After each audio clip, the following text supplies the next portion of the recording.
On October 26, 1984, John McCullum shot and killed himself inside his home in Indio, California. The 19-year-old was found lying on his bed with headphones on.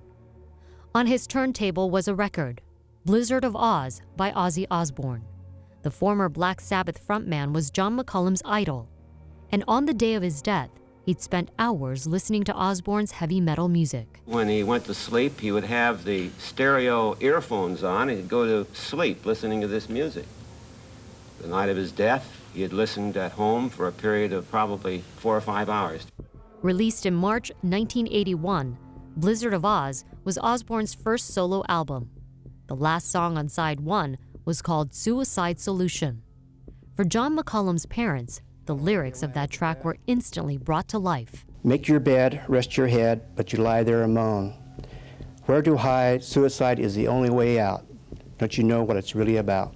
In my opinion, the lyrics to Suicide Solution actually tells you there's no other way out, and that suicide is what you should do. The McCullums decided to sue Ozzy Osbourne and CBS Records, claiming the song encouraged their child to commit suicide. What we'd really like to achieve would be that the record companies and the so-called artists would take their moral responsibilities and not write, sing, manufacture, and sell this type of trash. The factual basis for a lawsuit such as this is non-existent. There is no evidence, nor is there any way, or will there be any way, to adequately, competently, or legally prove that Ozzy Osbourne is responsible for the death of this disturbed and unhappy young man. Osbourne said he was sorry for the boy and his family, but he believed John McCullum misunderstood the meaning of Suicide Solution. The song wasn't written for suicide, it was anti-suicide. It was about a friend of mine who killed himself on alcohol and drugs. Suicide Solution, meaning suicide solution as a liquid, not as a solution the way out. McCullum versus CBS wasn't about interpreting lyrics or retracing John's last steps. It was about our First Amendment right to free speech.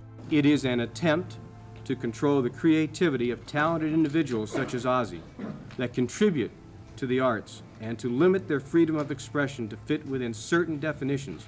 The California court ultimately dismissed the case in 1988, declaring that Osbourne's music did not directly cause McCullum's death.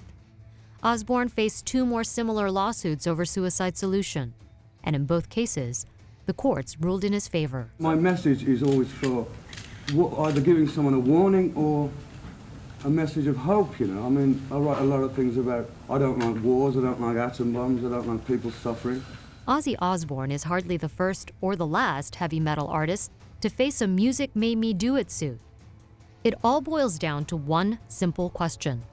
Should lyrics be protected by the First Amendment or restricted to prevent these types of tragedies? The answer remains in favor of free speech, for now. Suicides were present in society well before Ozzy Osbourne, and sadly enough, society will have to deal with them for years to come.